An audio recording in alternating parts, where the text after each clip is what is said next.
Olá, seja muito bem-vinda, muito bem-vindo a mais um episódio desse podcast que você chega navegando por esse meio digital cheio de algoritmos perversos que servem só para capturar sua atenção e te deixar permanentemente dependente de informação, atropelado pela velocidade das coisas e faz a gente, às vezes, não ter tempo nem de respirar. Mas se você está aqui, seja muito bem-vinda, muito bem-vindo, porque nós vamos falar justamente sobre mudanças de vida, mudanças de trajetória, né? E eu tenho um desafio aqui, mais uma vez nesse episódio, já tive em outros episódios, viu, Lê? Mas de entrevistar e conversar com alguém por uma hora, de alguém que é próximo, alguém que é uma amiga minha. Então seja muito bem-vinda, Letícia Rinaldi, aqui. Que bom que você está aqui. E eu sei que você escuta o podcast, né? E o Inteligência Orgânica agora, né? Episódio, sei lá, que estamos 60 e tanto, 70. Às vezes chega uma pessoa aqui que eu não consigo entender por que escuta esse papo angustiado, esse papo pessimista, que eu brinco. Nos últimos eu tenho falado assim, né, que eu brinco que eu sou pessimista para não atrair para mim essa história do pessimismo. Gostei. Não quero ficar fechado ali, né, me colocando dentro de uma caixa do pessimismo apenas, porque, sei lá, às vezes eu tô atraindo isso. Então eu brinco que eu sou um pessimista e eu convido pessoas aqui no Inteligência Orgânica em busca de uma mensagem de esperança, uma mensagem de otimismo. Será que essa mensagem vai vir de você? Seja muito bem-vinda. Vai, com certeza. Muito obrigada. Sabe o que me veio à cabeça agora? Meu nome é Letícia e o significado é alegria. Olha só. Como que eu vou ser pessimista, Pedro? Não dá, né? Não dá. Não, mas às vezes a vida leva a gente a não um pessimismo, eu gosto do realismo pragmático. Talvez olhar para as coisas e principalmente, né, no mote que é o podcast, de pensar o que vai sobrar para nós seres humanos. Sabe uma das coisas que vai sobrar para nós seres humanos que eu esqueci de falar no começo do podcast? Você se inscreva no canal, né? Deixe o seu comentário aqui, ative o sininho, faça as coisas que são necessárias fazer no Spotify, dê 5 estrelas se você gostar desse papo ou se você gostou de outro. Eu odeio falar isso aqui, mas é dentro do sistema que a gente briga contra ele. Enfim, às vezes o pessimismo chega a partir de, sei lá, de um excesso de informação que nos soma a lugares não tão bons, assim, mas sim. Eu te conheço, eu sei que seu nome é Letícia e que a alegria combina bem com o seu, com o seu papel, com o seu lugar. Combina. Por que você acha que você se tornou alguém alegre? Ai, Pedro, eu acho que... Bom, tem parte aí, obviamente, de como a gente já nasce, né? A gente é o que a gente é ali quando nasce, mas tem um ambiente também. E a forma como a gente vai começar a... Enfim, ação e reação, né? Você vai aprendendo um pouco do que você vai sentindo depois de algo que você vai vivenciando. E eu acho que eu sempre fui naturalmente dentro de um ambiente familiar que tem a minha mãe como figura ali super otimista. Então, acho que isso também, de alguma forma, tem a influência. E eu fui sentindo muito mais alegria e felicidade, ou muito mais enriquecimento espiritual. Enfim, acho que crescimento como um todo mesmo, depois de alguma situação que eu olho pelo copo meio cheio. Eu acho que o copo meio vazio, ele não leva muito a muitos lugares, embora eu entenda que o otimismo em excesso também não é bom. Porque faz com que você também não veja os riscos que podem vir, faz com que você talvez não pense num plano B, C e D.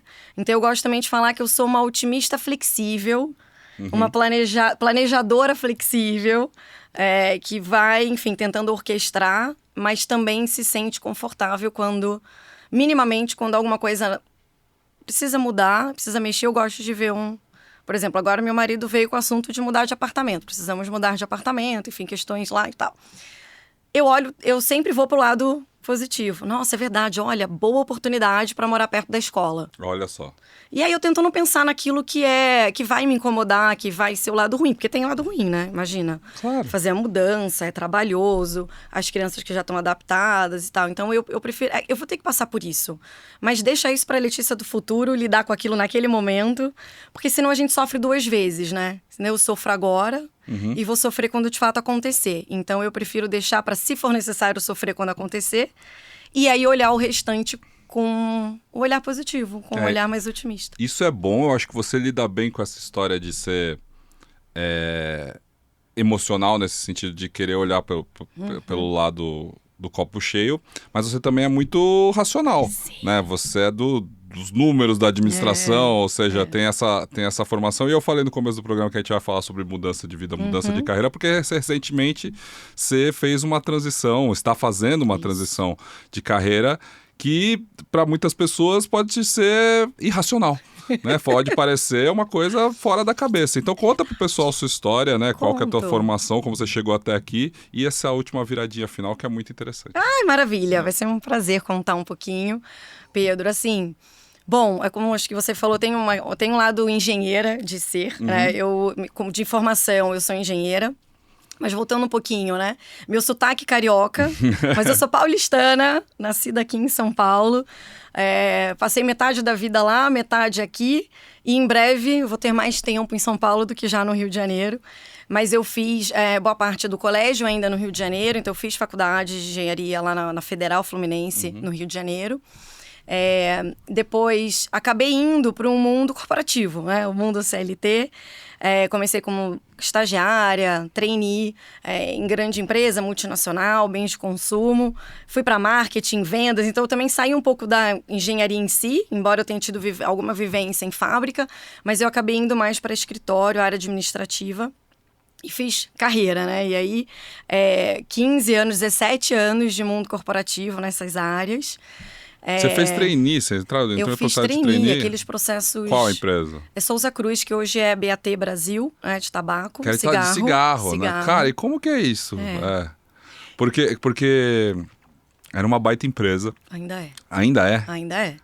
Para se trabalhar, ainda é. Mas dentro de algo muito danoso, de um produto muito danoso, né? Tipo, eu fico pensando nas pessoas que hoje trabalham, porque o cigarro teve um caminho, assim.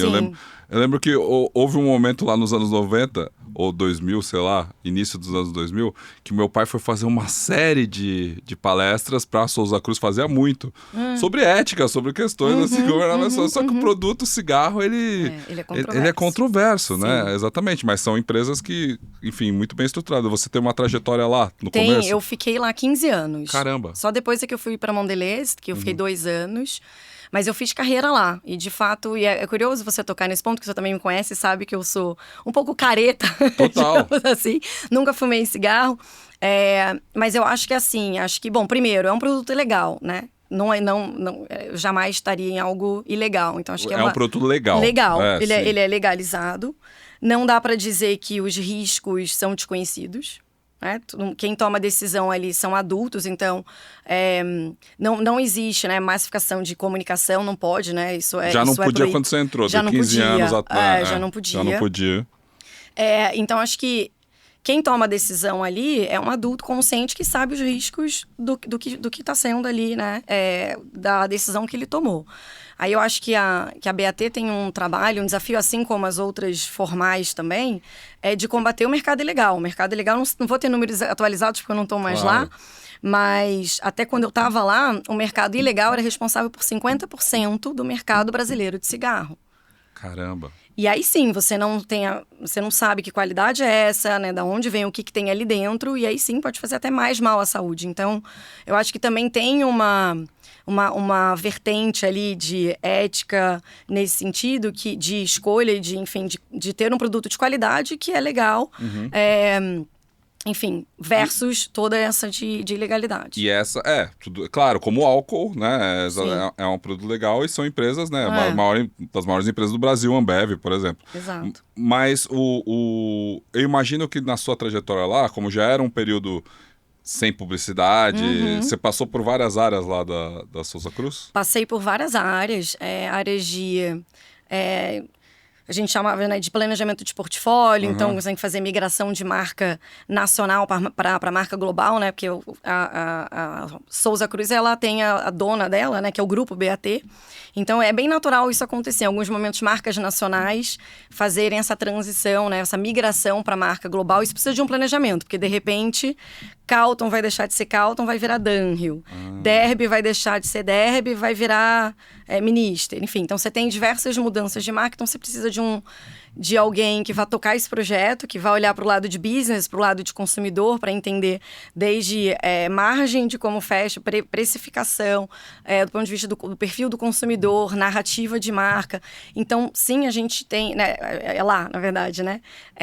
Então, acaba tendo menos sobre comunicação aqui, mas muito mais sobre estratégia de business, de negócio. Comunicação no ponto de venda, isso ainda era possível, disposição.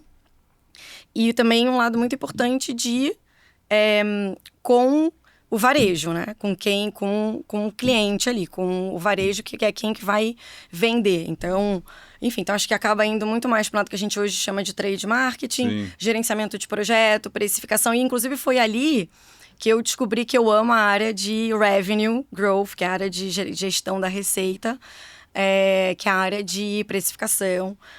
Então, acaba voltando um pouquinho, outra vez, para o meu lado mais engenheira e de mais números. Mas eu rodei por essas áreas, marketing, vendas... Mas eu imagino que era uma trajetória diante de um mercado, sei lá, leigo o meu número, mas o consumo de cigarro vem diminuindo, se diminuiu ao longo do período que você teve lá, assim, né? Vai encolhendo a receita e a empresa tem que... Tem que fazer, tem que... diversificar. E aí, foi assim, isso que você viu nos 15 anos? Assim, os números mais recentes eu não vou saber, tá, não, claro, Pedro? Mas assim, o que a gente via na época era a população mundial aumenta, a população cresce e a incidência diminui. Mas no todo ali estava mais ou menos estável. Caramba! E aí quando você olha para o mercado formal, tendo no Brasil 50%, acho que hoje já tem mais, mas pré-pandemia, que era quando eu estava lá, né? Eu saí na pandemia, logo, enfim, 2021 foi quando eu saí. Começou a ter um movimento de diminuir o mercado informal, que fechou fronteiras. Tá. Então o produto deixou de vir do Paraguai. Então aí houve esse deslocamento, né? Então hoje a indústria que cresce do cigarro é a indústria que vai ocupando talvez o pedaço do ilegal, né? E aí você vai para resolve mudar, vai para Mondelez, né? Porque ser careta, não fumar, assim, era uma coisa que para vocês, para todo mundo que trabalha lá, era tranquilo? Sim, Pedro. Assim, óbvio que assim, eu não posso dizer que isso nunca me incomodou, isso me incomodava, porque eu tinha um pouco de receio de falar, eu trabalho na Souza Cruz, porque eu tenho alguma coisa ali não é um produto que eu amo. Então, foi muito mais fácil fazer uma transição para uma empresa de chocolate, de biscoitos, de chiclete, tá? Então, nisso foi muito mais bacana. Mas sempre foi uma empresa que eu sou muito grata e que ela, em termos de investimento nos seus talentos e desenvolvimento dos seus talentos era fenomenal, e ainda é. Tenho também mentorados hoje que estão comigo, que estão lá, inclusive, né? Tipo, formou executivos pro mercado, assim, você acha? Ou pessoas... Não, pessoas. Mercado, sem dúvida nenhuma. Sim. O nível de qualidade de quem está ali dentro é muito alto. Eu acho que tem uma coisa também de ser baseado no Rio de Janeiro. O Rio de Janeiro tem menos opções de multinacionais, de bens de consumo, para atrair os talentos que se formam no Rio de Janeiro. Então, isso é percepção minha. Eu acho que esse é um diferencial competitivo. Mas é uma empresa que sempre investiu muito. Então, eu dentro do programa de trainee tive a oportunidade de morar fora do Brasil. Então, eu morei em Londres durante um tempo. Legal. Com gerência geral de marca. Cursos de liderança, que eu jamais, talvez hoje, olhando para trás, eu falo, gente, maravilhoso, porque boa parte do que eu acredito hoje, do que eu sei e do que eu amo, veio dessas exposições e dessa vivência, vamos dizer assim, né? Então, treinamentos de liderança feminina, de liderança como um todo, de coaching, de como ser coach, né? Como ser um líder que atua como coach. Então, isso tudo foram coisas que foram me dando conhecimento, treinamento, e que eu me identifiquei e falei, eu amo fazer isso. E foi inclusive daí que eu resolvi fazer uma pós em psicologia junguiana. Então, eu ainda estava na Souza Cruz, em 2008, quando eu decidi, eu falei, eu quero saber mais sobre alguma coisa, mas não é marketing, que eu faço marketing, não é precificação, que eu também já leio coisa. Falei, quero ir para além. E aí, eu acabei caindo na psicologia junguiana, então eu estudei 2 anos de psicologia junguiana. Isso me ajudou, óbvio, como pessoa, já nos meus planos futuros de ser mãe, então também comecei a entender um pouco mais, né, do ser humano, o que é hereditário, o que é o papel da educação na primeira infância, mas também liderança de pessoas. Sim. Tem tudo a ver, né? E aí, dali que eu fui descobrindo nessa minha jornada corporativa, para além da entrega do resultado em si, que a gente é movido a market share, né? Parcela de mercado. Receita lucro. e lucro, é isso, né? Eu passei a ver que, na verdade, eu sou muito mais movida a pessoas. Ao ambiente que eu tô, quem são as pessoas que estão comigo e o meu impacto nelas. Então, eu comecei a perceber que o meu prazer, que aí a gente pode ampliar por um propósito, estava em impactar positivamente as pessoas que estavam ali trabalhando comigo. Certo. Então, ver alguém que trabalha comigo e se desenvolve, aprende algo que não conhecia por estar comigo, ou eu movimento, eu consigo ajudar a pessoa para ela mover de posição, crescer na carreira, ser promovida, ou até mesmo num almoço, num café, falar sobre vida pessoal, e eu conseguir, de uma forma, ter essa troca, né? Ser inspirada e inspirar elas, foi aí que eu descobri que eu falei, nossa, eu amo isso. Mas, óbvio, nada é tão assim, também rápido, né? Você vê que foi um processo, né? Eu tô falando de ter feito isso em 2008. Claro, e nada é tão cor-de-rosa assim no mundo corporativo. Também Ou seja, a gente é de uma geração, você é mais nova que eu, mas estamos mais ou menos na mesma geração, que ao sim. entrar no mercado corporativo, mulheres, né, que almejavam a liderança, tinha um caminho muito mais complicado dentro de estruturas que ainda viviam num mundo que eu gostaria de acreditar que não vivemos mais tanto. Também acho. Você passou por experiências, você teve uma carreira, claro, que bastante sólida dentro de uma empresa Sim. que você disse que é muito boa, mas ali também imagino que tinha desafios ou ambientes ou, né, coisa. Eu já tive aqui no podcast, recebi várias pessoas que contaram como é constrangedor, de certa forma, uma diretoria toda formada por homens brancos e de um jeito, e claro, por mais que lá no RH exista uma política de diversidade sendo empurrada, ou programas de liderança feminina que você teve treinamento, na hora de cair na prática, como que era isso? É uma ótima pergunta, né, Pedro? E é engraçado porque, assim, quando eu entrei lá no programa de trainee, na verdade, até antes, eu acho, né? Acho que tudo começou com... Acho que meu pai nem sabe disso. Numa visita que eu fiz... Sabe essa visita que você vai conhecer o trabalho do seu pai? Sei. Ele trabalhava no banco, na época, era o Itaú Unibanco. E eu achei aquele ambiente me seduziu de alguma forma, né? E aí eu lembro de sair dali, eu devia ter o quê? 10, 11, 12 anos, eu não lembro exatamente quantos anos, mas eu saí dali falando, eu quero ser uma mulher de negócios. Sei lá, achei aquilo, não sei se é chique, poderoso, não sei, né? Mas aquilo me gerou algo. E quando eu entrei no programa de trainee, o meu objetivo era assumir um cargo de diretoria. Já sabendo, inclusive, que aquilo era algo, ainda é, embora a gente tenha caminhado muito para a agenda de equidade entre homens e mulheres em liderança, eu já tinha me colocado aquilo como objetivo, né? E aí, já adiantando, foi esse objetivo que eu atingi ano passado. Enfim, aí depois eu descobri que não era bem isso, mas ok. Interessante isso. Mas eu fui muito realmente movida a isso, mas é engraçado, Pedro, porque eu nunca parei muito para pensar com relação a gênero. É engraçado isso. Eu fui, na verdade, começar a pensar muito mais sobre isso e refletir sobre isso nos treinamentos que eu ia, que começava a falar sobre isso. Mas para mim sempre foi um mundo muito igual no sentido de eu não me sentir... Você nunca sofreu assédio? Não, Pedro, diretamente não. Eu não tenho nenhum caso que eu possa contar aqui, tá? E aí o legal é que como eu não me sentia dessa forma, eu também não reparava. Então, depois que você aprende o que é, aí você começa... é aquele comentário de quando você entra na sala e alguém fala, nossa, agora o ambiente tá muito mais bonito. Isso é. Mas eu nunca me incomodei, eu nunca percebi de uma forma... Não era consciente, Sim. Tá? Mas, e aí eu acho que também tem um pouco a ver com a minha infância também. Eu sempre fui muito de brincar com meninos, eu sempre gostei de brincar com meninos, brincadeiras masculinas. Eu não gostava de brincar de boneca, nem Barbie. Eu brincava só pra poder estar próxima das minhas amigas. Mas eu gostava de brincar de polícia ladrão, de jogar bola, eu agarrava no gol. Fiz engenharia, um ambiente extremamente masculino, era eu e mais 4, 5 meninas. Então eu nunca me senti desafiada ou inferior em relação aos homens. Acho que isso acho que é algo que sempre teve na minha vida. Sorte, mas, né? Acho que sim, acho que sim.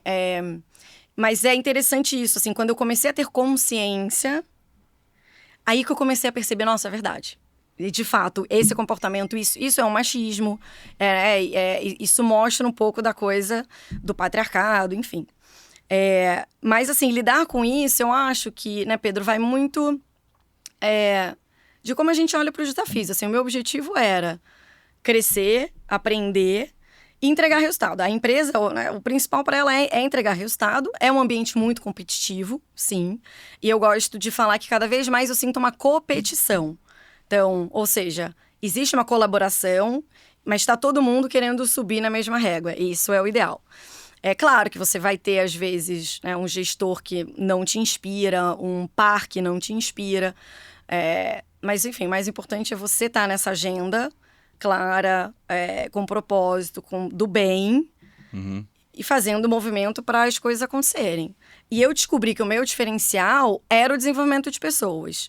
Engajamento, do que a gente chama em inglês, né? Stakeholders.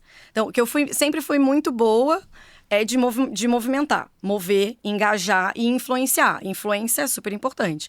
Influência para tomar decisão, influência para as coisas acontecerem. Então, eu fui me descobrindo qual é o meu poder, né? Digamos assim, o meu ponto forte. Fui trabalhando nele e através dele que eu fui entregando resultado. E eu acho que foi a partir disso que eu fui crescendo. Eu tive uma carreira rápida. Né? Em 17 anos, eu saí de estagiária para virar diretora. Então, acho que tem um pouco disso, assim. Então, inclusive, quando eu penso muito em inteligência artificial, que a gente acaba sempre caindo nesse tema, a inteligência artificial nunca vai trocar isso aqui que eu acabei de falar. De engajar as pessoas, mover montanhas, colocar todo mundo na mesma visão, criar uma visão de futuro. Ouvir o que está rolando ali, você sentir que alguém do seu time não está bem. E se ela não tá bem, ela não vai conseguir entregar o melhor dela. Então, você vai ter que tocar no assunto do que tá acontecendo em casa para poder destravar isso e as coisas acontecerem melhores. Então, isso a inteligência artificial não vai. E eu sempre fiz isso independente da era de com ou sem inteligência artificial. Acho que foi um pouco do... Muito bem, eu acho que talvez a inteligência artificial não vai fazer isso, mas ela vai trocar a equipe. Ou diminuir. Isso é verdade. Não vão ter pessoas para fazer, né? Isso é verdade. Do lado pessimista aqui falando. Sim, mas, não, sim. Mas eu acho muito interessante que como essa trajetória pode ser feita, né? Porque é uma boa carreira de 17 anos até a diretoria, mas você chegou até um lugar em que não era isso? Como que a gente... sei lá, como diria Raul Seixas, é chato chegar num objetivo no instante, é isso? Pedro, isso é muito doido, né? Eu comecei a ler também muito sobre isso. Isso acontece muito com os atletas também, né? Você tem lá o grande objetivo de ser o número 1 ou ganhar aquele campeonato, e aí ganha, e depois você pensa, e agora? Aquilo era o meu grande objetivo, na hora que eu consegui, e agora? Então, eu acho, sim, que foi um pouco do que aconteceu. E claro que não é da noite pro dia, né? Não é, a gente tem, sim, uns insights, mas nesse caso, acho que uma decisão de mudança de carreira ou transição de carreira, ou decidir que não é mais a hora, é um processo longo. No meu caso, foi um processo longo, e eu me lembro muito também a declaração do William Bonner também, falando que demorou 5 anos, né? Assim, ele tomou a decisão e ainda mais 5 anos. Então, imagina até quanto tempo também não demorou para ele tomar a decisão, de se aposentar. E que ele começou, enfim, a refletir a questão de balanço com família e tal. Então, eu acho que no meu caso, eu fui nessa crescendo, me conhecendo, sabendo os meus pontos fortes, sabendo que no meu dia a dia eu tenho mais prazer de fazer. Isso é uma pergunta que eu sempre faço para os meus mentorados, mas me conta no seu dia. Quando você pensa no seu dia, o que te dá mais prazer? Qual é o momento ou o tipo de atividade? É o estar sozinho, abrir o Excel e ficar lá planilhando e fazendo conta? É entrar numa reunião de brainstorming que você vai poder dar várias ideias? Ou é até mesmo na hora do almoço, que você tá com todo mundo junto ali, num momento mais social? O que é que te dá e fala assim, nossa, eu amo fazer isso? Então, eu comecei a ser mais consciente, comecei a prestar mais atenção no que me movia. E eu comecei a ver isso. Sempre estava em torno de estar com outras pessoas, desenvolvendo, fazendo uma sessão de brainstorming, fazendo team building, construindo junto. Muito mais do que numa sala de reunião, estritamente apresentando os resultados e tomando uma decisão de business.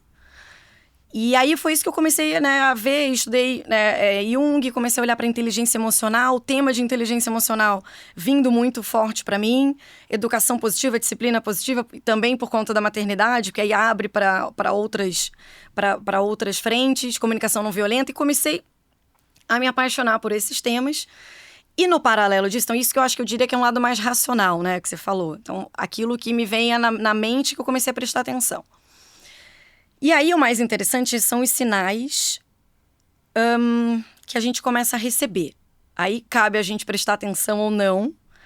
E eu comecei a prestar atenção, então eu vou falar um pouco que sinais são esses, né? E aí eu estudei com Jung justamente isso, assim, o seu inconsciente tá aqui. Enquanto você nega ele tá te controlando e você não sabe que ele tá te controlando.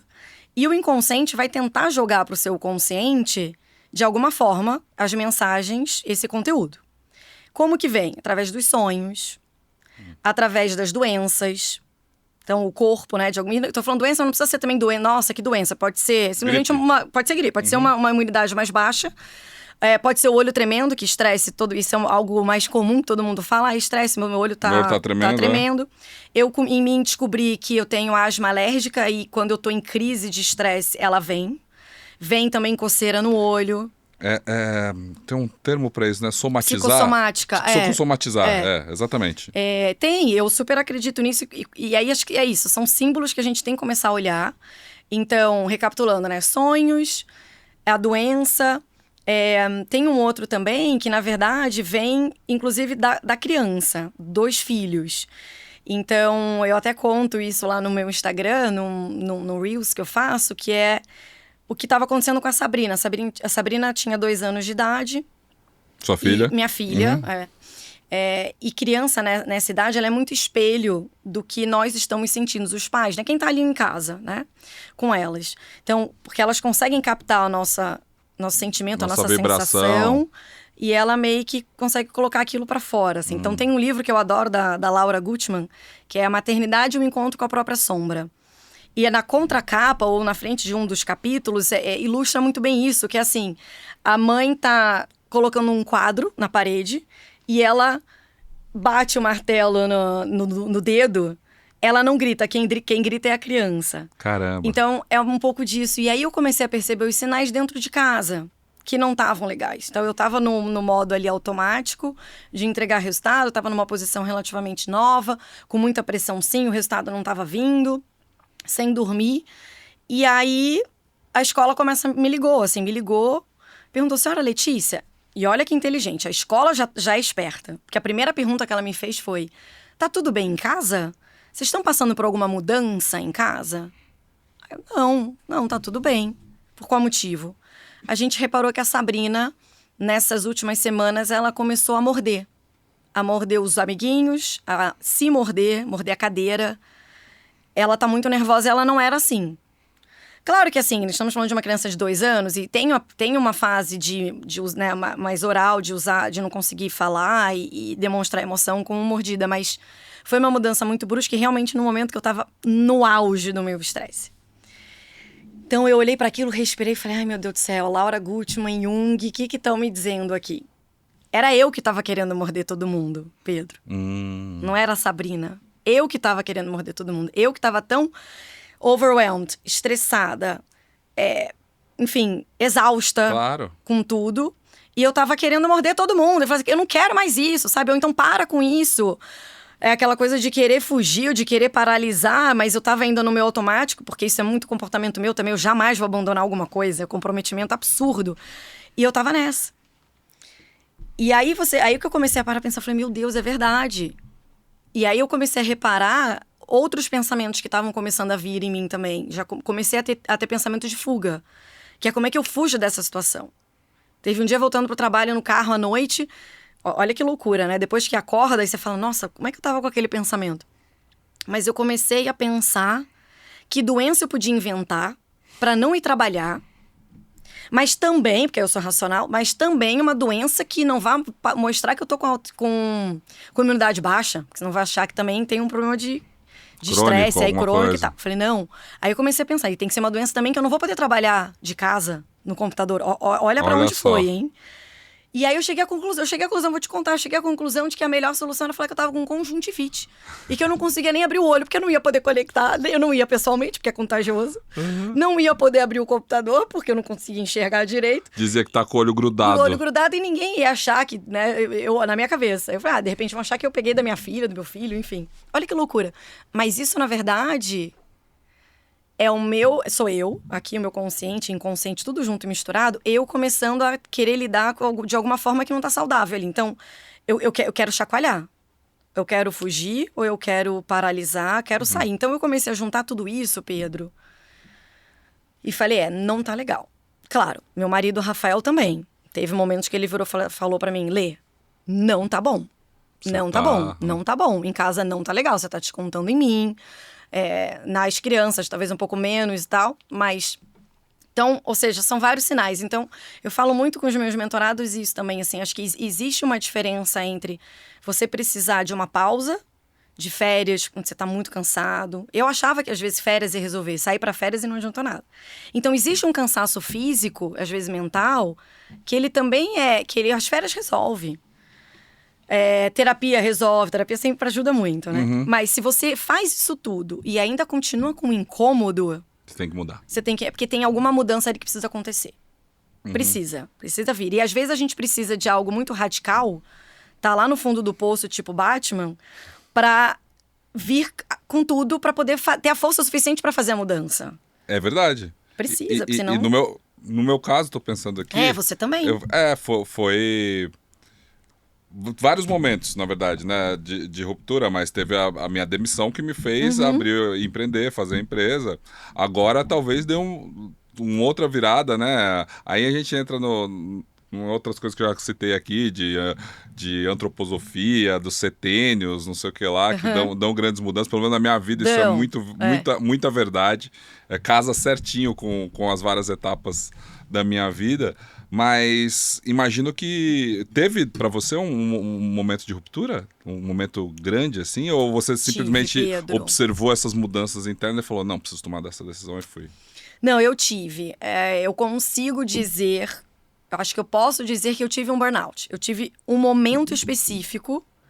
Tudo isso já estava acontecendo. Eu já estava tentando a mudança, porque eu já tinha pedido para mudar de área, porque eu tinha identificado essa área que...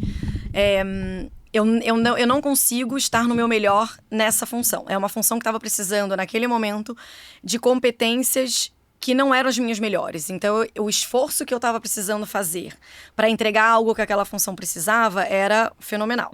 Então, eu cheguei a sinalizar, a dividir um pouco, obviamente não de uma forma tão vulnerável assim, mas de dividir preciso sair daqui, que não tá bom.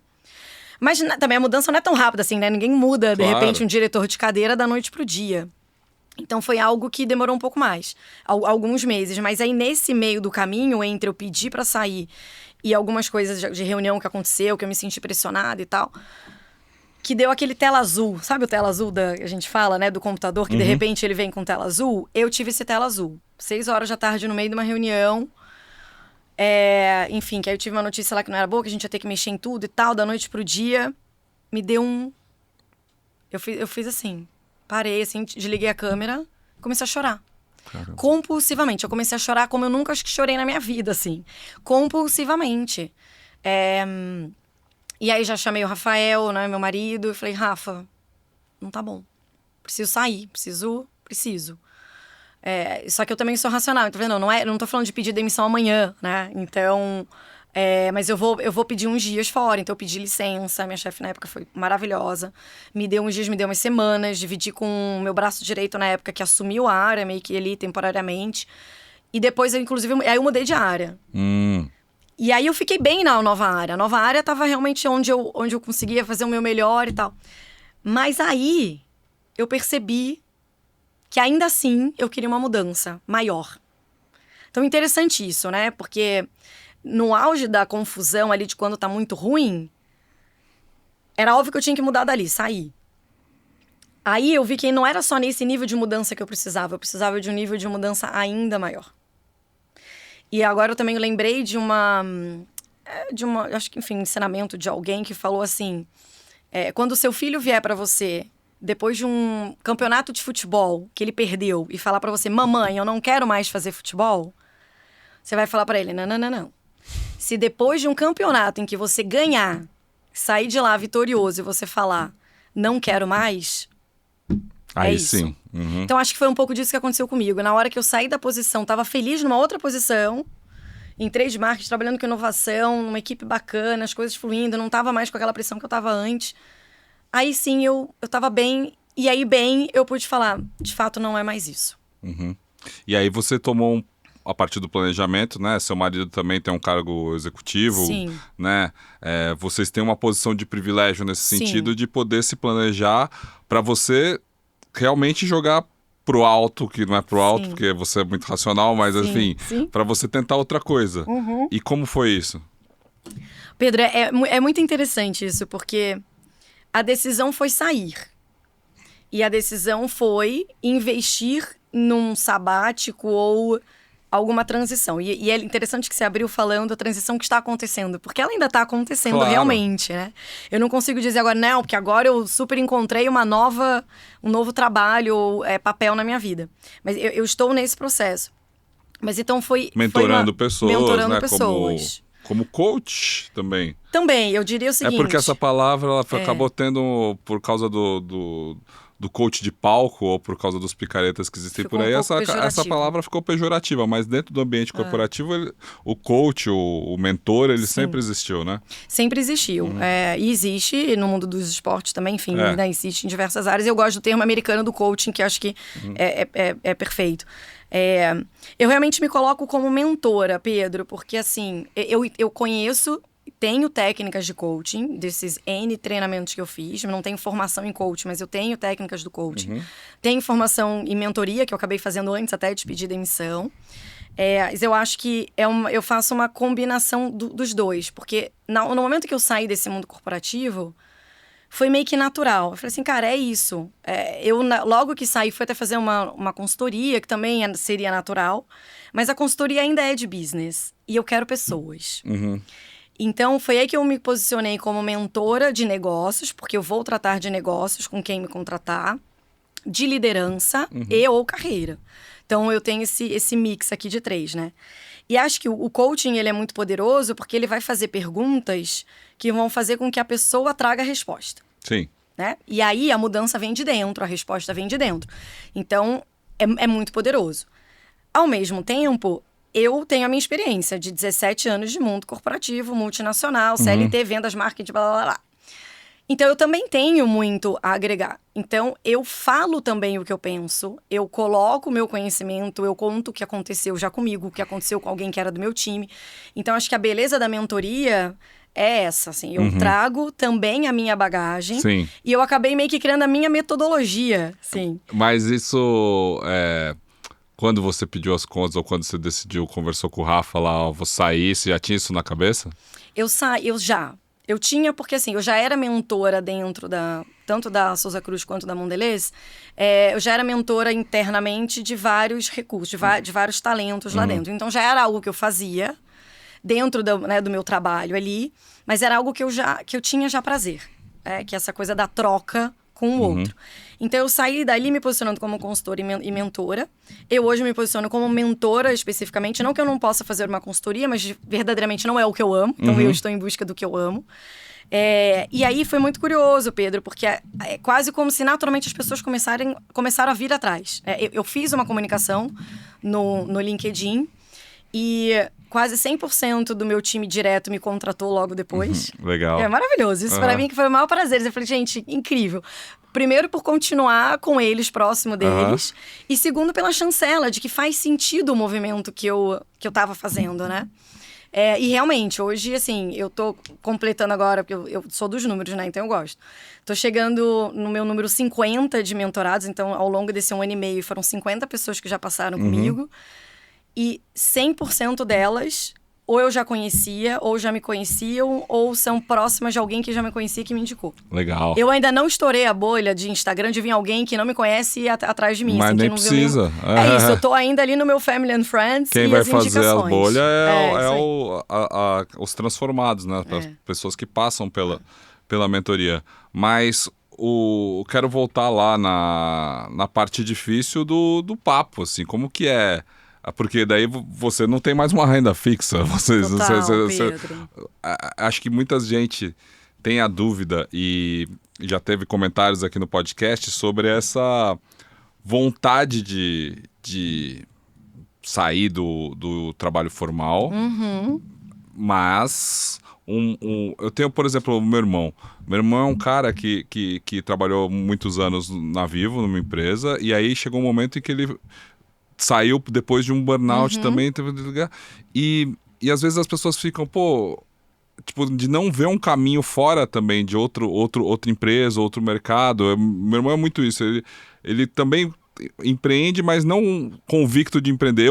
Quando eu saí do CLT, eu fui convicto para empreender, porque no final das contas era o que eu exatamente queria. Às vezes, e eu acho que para você, você também encontrou esse caminho para fazer, né, o seu chamado, ou seja, para estar próximo do que você gosta, mas às vezes não é com uma convicção de que isso aqui vai ser meu ganha-pão, isso aqui vai ser minha vida, mas uma forma de se colocar ou se posicionar. Claro, você tem um planejamento muito bem feito de engenheiros com o seu marido, que também... O Rafa, não sei o que ele fez engenharia? Engenharia de produção também, é a mesma coisa. Casal de engenheiros, vocês se planejam. Sim, como que é? Sim. Ótima pergunta, Pedro. E acho que assim... O meu lado racional é isso. Vai sempre falar, planejem. E eu tenho mentorados também com o objetivo de transição de carreira. Então, esse também é um tema que eu abordo e que a gente faz. Não dá para ser também ingênuo e nem irresponsável de pedir demissão amanhã sem ter nenhum preparo. Né? Então, assim, eu diria assim, o meu preparo, ele foi financeiro desde que eu sou estagiária. Eu tenho uma consciência de educação financeira muito boa. Então, eu sempre juntei dinheiro, porque eu tenho o objetivo do dinheiro trabalhar para mim, né? Tem que ir lá render para ter o meu salário. Então, isso foram 17 anos fazendo isso. Então, independente, né? Graças a Deus, estou bem no casamento com o Rafael, etc. Mas independente dele, eu poderia ter tomado essa decisão anyway. Então, isso eu acho que é uma coisa importante. Muito importante. Então, é algo que, assim, foi porque sendo alguém construído. pode pensar, essa perua aí é burguesa, é casada com o marido também, aí agora resolvi não trabalhar mais. Não, você sempre poupou, você sempre teve... Sempre tive isso. Acho que também de ter passado experiências com meu pai desligado, demitido, e ficou alguns anos sem conseguir um trabalho, e eu via essa situação e falei, eu quero estar preparada para quando isso acontecer comigo. E não é nem se, porque para mim é quando, né? É uma questão de tempo, né? A gente sabe, você já fez outros podcasts também falando sobre isso, né? Etarismo, etc. Então, acho que é estar preparada para quando isso acontecer. Então, é algo que eu fui na vida inteira pensando e me preparando. Então, acho que teve isso, mas tem, obviamente, sim, a conversa de sentar com o Rafael num restaurante. Eu falo, gente, conversa difícil, dica, conversa difícil eu tenho fora de casa. Porque dentro de casa, você sai de si. Sabe a coisa eu falo sempre do sequestro da amígdala. A amígdala no nosso cérebro, na hora que a gente se sente numa situação de sobrevivência, a sua amígdala ela é sequestrada e você vai para um ataque, fuga ou paralisa. Então, situações difíceis pode ser que alguém eleve um pouco a voz, fale uma coisa que você não quer ouvir, ou que você fale o que a pessoa não quer, cara... Faça fora de casa, porque dentro de casa a chance da vida ser sequestrada é muito maior. E alguém bater porta, se tranca lá e a conversa não flui, entendeu? Total, que dica boa, cara. Isso é bom, isso eu falo. Gente, vá para um restaurante. Então eu chamei o Rafinha, a gente foi para um restaurante no shopping, lembro até hoje. Bom, parênteses, eu também sou um pouco eu fui em astróloga, eu fui em taróloga. Eu também sou dessas. Eu tomo a decisão... Essa racionalidade aí, ela tem um pé também... na espiritualidade também. Quem busca... psicologia, talvez também busque formas de explicar o que é inexplicável, e aí essa busca passa pelas, como nossa amiga disse, pelas pembeiras da vida. Exato. Adoro. E aí eu chamei e falei, Rafa, precisa ser agora. Acabei de fazer meu mapa de talentos, não sei o quê, e a astróloga disse que realmente é um ótimo momento para pedir demissão. E aí, vamos bancar essa, vamos planejar e tudo mais. Então, graças a Deus, ou graças também à minha escolha, né, do meu parceiro, que acho que está alinhado, ele entendeu e a gente começou a fazer esse plano juntos. E aí, Pedro, então assim, acho que, sem dúvida nenhuma, eu tive um impacto de receita, não tem como, e acho que também tem que ter a consciência de, cara, quais são os outros benefícios para além da minha aproximação com o meu propósito. E você tinha um tempo, eu vou me dar um ano, vou me dar um ano e meio, vou me dar a gente tanto sempre tempo para faz. fazer acontecer. Senão eu vou voltar e vou procurar emprego. A gente sempre faz a conta do 1 ano zerado. O que acontece? Consigo? Consigo. 1 ano zerado. Eu não tive nenhum mês zerado. Então, assim, minha renda diminuiu, algum percentual lá, mas eu tenho a minha renda. Mas eu também sou consciente. Então, assim... Eu cortei vários custos. Então, alguns custos a gente tinha funcionário em casa, mensalista, a gente desligou, mudou a dinâmica, fomos para diarista, tantas vezes na semana. Até porque isso também casou também com um propósito maior, que era estar mais presente na vida dos meus filhos, que são pequenos ainda. Eles ainda estão lá na educação infantil, né? 4 e 7 anos de idade. Então, na época, um ano e meio atrás ainda. Então, era até mais novinhos ainda. Então, foi um movimento também da família de, nesse momento, decidir também por estarmos como família mais próximos. Passei a buscar na escola, coisa que eu não conseguia fazer. Passei a dar banho, que eu não conseguia fazer. Janta e botar pra dormir. Os dois num ritmo acelerado, a gente não conseguia. Então, a gente terceirizava tudo. Sim. Então, a gente olhou pra isso dessa forma também, sabe, Pedro? É uma decisão não só da minha carreira, mas é uma decisão da nossa família. E eu vejo com casais de amigos que já têm filhos adolescentes, é outra dinâmica. Você já consegue muito mais facilmente, sem essa culpa, esse peso, se voltar muito mais para o trabalho em termos de carga, né, de horas, enfim, investidas. Então, foi uma decisão consciente que a gente falou também. O objetivo é também que eu trabalhe menos horas para que eu possa estar mais próximo dos meus filhos, acompanhando o desenvolvimento deles, etc, etc. Então, acho que é esse combinado que ele é importante. Isso preenche, Lê? Ah, muito. Sério? Muito. E assim, eu falo assim, gente, isso é muito individual. Eu tenho mentoradas que nem querem ter filho, e tá tudo bem. Acho até maravilhoso que tenha essa consciência para não fazer e depois, né, não vai se arrepender, porque filho acho que a gente não se arrepende. Mas, gente, se tem essa consciência, tá maravilhoso. Mas eu descobri que eu tenho prazer, de novo, desenvolvimento de pessoas, né? Então, como não o desenvolvimento dos meus filhos, né? E eu tô amando a coisa o Lucas terminou agora o primeiro ano, né? Tá indo agora pro segundo. É exatamente a alfabetização. Ele teve uma certa dificuldade no início do ano. Eu gosto, então eu sento, eu compro o livro, eu brinco, né, com ele, eu participo. Isso... A Isa e eu, a gente tem também um entendimento muito próximo, né? A gente é próximo, você sabe, de passar mais tempo com a Alice e de estar próximo no dia a dia dela, de saber, porque a gente só tem uma filha e uma clareza de que já ela não vai querer mais passar tempo com a gente. Passa muito rápido esse período, assim, esse momento em que ela realmente, em que a gente pode estar perto, e que ela permite e gosta que a gente esteja perto. Exato. É muito curto no final das contas. Ela vai viver muito e a gente vai passar muito tempo juntos com ela, muito mais separada do que perto. É isso. Né? Você já viu um gráfico de tempo que eu adoro? Que ele fala quanto tempo você tem com várias esferas da vida. Então, lá, tem trabalho, tem o seu parceiro, tem os filhos e tal. Cara, é agora. Depois você vai ver, sei lá, né? Qual a frequência que eu vejo meus pais? É baixa. É baixíssima. É baixa. Então, realmente é agora. E agora que... E aí, eu estudando também de novo Jung, psicologia, etc. Gente, o ser humaninho tá sendo desenvolvido ali. Agora, trabalho também faz parte de mim. Então, eu também não poderia ser, isso é meu entendimento, eu não poderia ser só mãe e dona de casa, vamos dizer assim. Porque isso não me preencheria. Eu quero também desenvolver várias pessoas. Então, eu tenho a coisa de gerar impacto em outras pessoas, né? Então... A gente também, Lê, tem uma coisa que é de ser um pouco geração sanduíche. No sentido de cuidar dos filhos, enquanto também cuida dos pais, né? E esse cuidado dos pais, comigo, ainda não tenho ninguém dependente, né? Nem minha mãe, nem meu pai são dependentes ainda, mas exige um cuidado e em breve, né, a dependência tá batendo a porta, né? Sim. No sentido, ou dependência emocional ou financeira mesmo, né? E isso é uma outra função que a gente não foi preparado, talvez, para ter. Dentro do seu âmbito familiar, você também tem essa questão de olhar para os pais e olhar para os filhos ao mesmo tempo. É verdade. Isso esgota? Pedro, eu acho que assim, tem fases e também tem a coisa a terapia. Necessária pra mim, nossa senhora, mudou minha vida. Super necessária. E assim, eu naturalmente sou uma pessoa muito responsável. Então tá lá nos meus top 5 valores de vida, responsabilidade. E eu acho que por muito tempo eu peguei muita responsabilidade que não era minha pra mim. Então eu queria...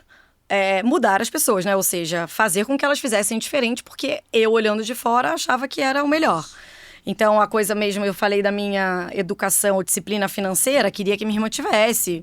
Tentei explicar, tentei dar livre e tal, mas não adianta, é ela, e eu não sou responsável por ela. Mesma coisa com os meus pais. Então, assim, óbvio que eu sinto responsável, que tá ali, tá dentro do meu núcleo familiar, mas eu tenho tentado separar o que é meu e o que é deles, até onde eu posso atuar. Então, tiveram já momentos que eu senti isso muito mais, depois da própria separação dos meus pais. Então, de eu ter que ser responsável por olhar as finanças da minha mãe. Isso foi algo que pesou bastante. De falar pode ou não pode comprar. Nossa, isso é muito difícil. Muito difícil. Isso aí acaba. Muito difícil. É até injusto eu decidir isso. Uhum. Isso é uma responsabilidade cruel. É cruel, mas... E a gente se sente... Eles se sentem muito incomodados, porque, cara, e é natural. Quem é essa pessoa aí que eu tava limpando a bunda até ontem tá querendo me dizer o que eu tenho que fazer, o que eu não deixo de fazer? Isso aí é a origem de 90% dos conflitos e dos papos de terapia necessários. Só que, assim, existe um momento em que... Como que você hoje é melhor? Assim. Super. Eu acho que, assim, Pedro, acho que de novo, eu vou voltando no Jung. Ele traz um conceito que chama individuação, que é meio que o propósito pelo qual a gente existe, que é crescermos e evoluirmos para encontrarmos quem nós somos. Ou seja, podermos ser quem a gente é. Então, é algo que não acaba, né? Uhum. Então, eu acho que sim, hoje... Eu fui indo atrás de N coisas, até constelação familiar, que você já fez também um podcast sobre isso. Eu sou muito curiosa. Calma, haters. Eu sou curiosa, eu sou aberta. Eu também. Eu quero mais aberta. Eu quero mais porque, assim... Se você confia em ciência da mesma forma que os fanáticos religiosos confiam em religião, você está confiando em algo que também não tem todas as explicações. A ciência não explica tudo. Não tem jeito. E algumas pessoas usam a parte que a ciência não explica, chama de religião. Mas existem outras formas de espiritualidade que atendem. E eu acho muito interessante como você e o Rafa são tão racionais, mas vocês também estão abertos a essas formas de espiritualidade, né? É verdade, Pedro. E isso que você falou, né, de assim... Eu gosto dessa dicotomia, né? Eu fiz engenharia, fui estudar psicologia junguiana como pós, e a outra novidade que eu ainda não tinha contado é que eu também me matriculei semestre passado, que agora eu já terminei, na faculdade de psicologia. Ah, sim. Então... É isso, né? Você fala, nossa, eu sou super dos números, mas também sou super das pessoas, sou muito da ciência e também sou muito do que ainda... Se não tem a resposta ainda, eu tô aberta e eu quero cada vez mais ter mais conhecimento, até para poder criar aquilo que eu acredito, né? Digamos assim. Então, isso é algo curioso também, né? Acho que quando eu saí do mundo corporativo, uma coisa que eu senti falta muito foi do pertencimento. O crachá. Então, será? Eu não sei se é talvez, mas a coisa do grupo. Eu sou Letícia da Souza Cruz, eu sou Letícia da Mondelez. Isso tinha, né, a coisa do orgulho de falar que eu sou de algum lugar. Você ganha um sobrenome. Não é super. Isso é verdade. Mas eu não acho nem que o que eu senti seja essa oratória, digamos, essa declaração. Eu senti a falta de ter um lugar para eu ir e pessoas para eu encontrar. Ah, sim, um hábito. É uma coisa de pertencer a um grupo, sabe? Sim. É quase aquela coisa da manada, de você ter que se sentir... E é totalmente inerente ao ser humano. Uma necessidade humana, sim. E eu meio que perdi isso, porque nas mentorias é uma coisa muito individual, né? Ainda que eu tenha as mentorias em grupo e tal, mas sou eu falando com as pessoas ali, aí depois desliga, acaba a câmera e tal. Então eu comecei a sentir falta de ter um lugar para ir. Ah, muito interessante. E também eu comecei a sentir falta de crescer... ser desafiada com algo que eu ainda não sabe. Então, assim, é óbvio que eu cresço a partir da troca, sem dúvida nenhuma. Mas no trabalho, eu mudava de posição, ou eu tinha contato com pessoas mais experientes, mais sêniores de outras cadeiras lá dentro, e que eu ia crescendo ouvindo elas. Então, eu fiquei com essas duas dores. E aí, de novo, a importância de você olhar para si e começar a ouvir. O que isso está querendo dizer? E aí que eu falei, gente, eu quero voltar a estudar alguma coisa. E psicologia para mim foi muito natural, porque já era algo que eu sempre gostei. Não sei se eu vou clinicar com psicologia ou simplesmente continuar fazendo o que eu estou fazendo, mas tem muito a ver ainda no mundo organizacional. Mas ir para a faculdade de psicologia agora com 39 anos de idade tem sido um refresh, assim, um recomeço. Ao mesmo tempo, não é um começar do zero, porque, né, eu tenho toda a minha bagagem. Então, eu, na faculdade, sou completamente diferente da Letícia com 19 anos de idade, há 20 anos atrás. Claro. Conseguir, né, estou tendo o meu pertencimento atendido, que já criamos ali um grupo dos seniors, que é a galera que está na segunda faculdade. Tem uma parte da turma relevante, assim, a ponto de criar um grupo? Tem. Que legal. Olha, no nosso psicologia WhatsApp, é uma faculdade comum de segunda faculdade, né? De certa forma. Mas é super interessante isso, porque o grupo importa. Às vezes a gente fala do efeito manada de uma maneira pejorativa, né? Claro, né? O grupo faz você tomar ações que você não necessariamente está consciente ou que você não necessariamente tem essa intenção. Mas no sentido de hábito, de tipo, cara, eu vou todo dia para um lugar, eu faço parte de um time, eu vou... E isso tem um aspecto social e de crescimento que é relevante. Eu acho. Não, mas muito. Eu acho total. muito, Pedro, essa coisa do ter para onde ir, ter uma certa... Quase como obrigação, mas uma obrigação no sentido positivo. E o autônomo perde isso. Exatamente. Isso eu tava sentindo muito, assim, eu sou muito extrovertida. Nos testes, no MBTI, que eu adoro, eu sou muito extrovertida. Então, faltava isso, sabe? Preciso estar ali no ambiente trocando. E a coisa do conhecimento também. Claro. Eu tô estudando N matérias e que me atraem demais. E que são muito úteis para mim na vida pessoal e na vida profissional nesse momento. Então, tem sido muito legal voltar para a faculdade. Cara, se tem uma dica aqui para você que está ouvindo, é que a habilidade do futuro principal é o lifelong learning, na verdade. É o aprendizado ao longo da vida. Uma faculdade só ou um curso só é pouco para o tanto que a gente vive, né? Então dá tempo, se você quiser clinicar, você tem ainda só 39 anos, né? Exato. Ainda dá muito, dá para clinicar por 40 anos, se quiser, né? Exatamente. Pedro, dá para cabem várias vidas dentro de uma só vida hoje. Isso é muito legal, né? E eu acho isso até libertador. Quando eu falo com jovens... E eu acho muito cruel também a pressão da decisão pela faculdade quando a gente tem 18 anos de idade, 17 anos de idade. É muito novo, você nem sabe tangibilizar como que aquilo vai virar um trabalho lá na frente. Então, a sensação das possibilidades e da possibilidade de mudança, que nada precisa ser estático, definido ou uma escolha só, é muito maravilhoso. Sabe uma coisa que é interessante pensar?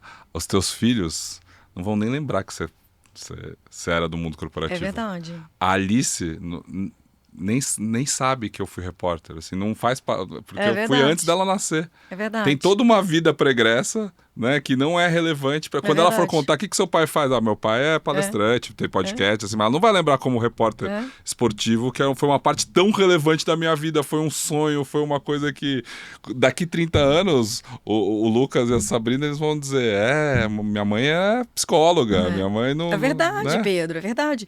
E outra coisa interessante também é que me perguntam, mas Letícia, você não tem vontade de mudar para o mundo corporativo? Eu falo, talvez. Nesse momento, não. Nesse momento, eu tô feliz com a escolha que eu fiz, das mentorias, da faculdade de psicologia. Mas, por que não daqui a uns anos, se me bater à vontade, se fizer sentido, é isso. Então, essa sensação também das impossibilidades, ela é muito maravilhosa. Total. E eu acho interessante quando eu falo alguma coisa assim de... mas como tem sido começar do zero? Não é do zero. Não é do zero. Não é do zero. Isso é muito interessante a gente falar para qualquer transição de carreira. Porque... tudo que eu tenho, tudo que eu desenvolvi tá aqui comigo. Total. E aquilo que a gente fala dos soft skills, né? Os soft skills, eles vão comigo para sempre, para qualquer lugar. Então, as habilidades de comunicação, de lidar com o outro, isso tudo vai ser meu, é quem eu sou, independente do trabalho que eu esteja exercendo naquele momento. Claro, é o que você leva, é o legado, e é o que passa também. Né? Mas, Lê, para terminar aqui esse nosso papo recheado... Nossa, mas já, a gente passou muito rápido. Inteligência orgânica, estamos chegando a 1 hora de programa. Que bom que passou rápido, espero que... Para mim também passou rápido, espero que para quem nos ouve também tenha passado rápido. Eu não sei se a gente fala de futuro ou a gente fala de presente, né? Que além de promover pessoas, assim, de criar seus filhos e de fazer essa transição de carreira hoje, já, né? falando com muita propriedade e muita certeza nesse caminho, mas tem muita gente que não tem ainda essa certeza. Aí aquele final de podcast clichê pra cacete. Se você tivesse um conselho... além do que cabe várias vidas dentro de uma vida, que a gente já falou aqui, e o de invista nas suas soft skills, e se você tem interesse, se você tá no mercado corporativo ou não, mas se você tem interesse em desenvolvimento, conheça o trabalho da Letícia, siga ela no LinkedIn, no Instagram, no que for, etc e tal. Mas o que você diria para essas pessoas? Gostei da pergunta. Eu tenho duas coisas para falar. A primeira, para falar para esses jovens, né, a dica, né? Eu acho que faça terapia. Com certeza. Faça mentoria. Procure bons mentores, internos, externos, onde você estiver. E fique sempre atento aos sinais, né? A coisa da simbologia, os sinais que estão vindo. O que está ao seu redor, né? O que está vindo. E o que eu daria de dica para os líderes, chefes, gestores, psicólogos, mentores, etc., é uma frase do Jung que eu amo, que fala assim: conheça todas as teorias, domine as técnicas, mas ao tocar uma alma humana, seja apenas outra alma humana. Maravilhoso, maravilhoso. E já que você chegou até aqui, não se esqueça de se inscrever nesse canal, faça o algoritmo maléfico levar esse papo para outras pessoas e comente aqui embaixo sinais. Sinais, porque esses sinais não são necessariamente planilha, né? Não vão vir nos números. Sinais estão nessa camada de humanidade inexplicável que a gente não tem ainda a ciência para dizer de onde vem, né? E confie aí também no seu taco, na sua intuição. Boa. E quem sabe nos mais velhos. Nas pessoas Boa, que gostei. a gente precisa ouvir terapia, que às vezes eles têm algo a nos dizer. Então, até o próximo Inteligência Orgânica. Lê, foi um prazerzaço. Igualmente. Muitíssimo obrigado. Obrigada, um privilégio, um prazer. Tchau, tchau. Tchau, tchau.